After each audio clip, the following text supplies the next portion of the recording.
Ticks are really on the move. With the climate change and the increasing temperatures, ticks are moving north.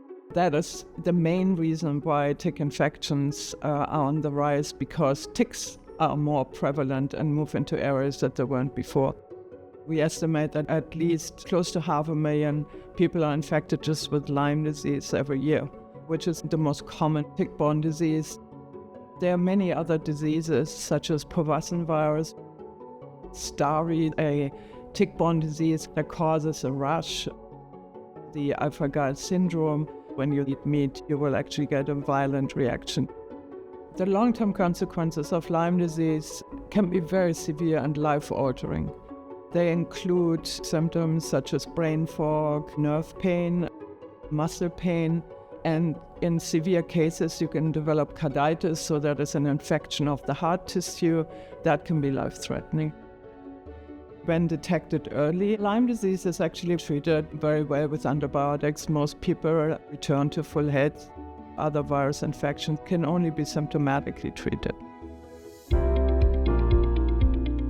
There are really two big efforts at the Lyme and Tick-Borne Disease Research and Education Institute. The first one is for us to define the number of ticks and the diseases ticks carry here in Maryland. We're trying to identify how many people have actually been diagnosed with a tick-borne disease, and then put this together into a predictive computer model that would allow us to tell individuals, if you live in this particular areas, here's your risk. The other aspect of the research that is done in my lab is really trying to understand how the bacteria that causes Lyme disease suppresses the immune system. I can clearly state that I would not be here today without philanthropic support.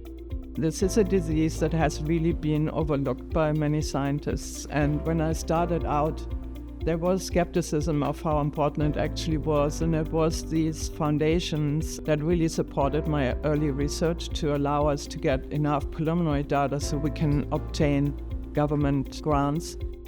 In particular, Karen Peets and the Family Foundation has been incredibly generous, not just with financial support, but also the time to really talk to everybody who needed to be convinced that starting this institute at the Bloomberg School was a good idea and was important. I'm extremely excited about the work that we're doing at the institute, trying to determine how many infections actually occur currently.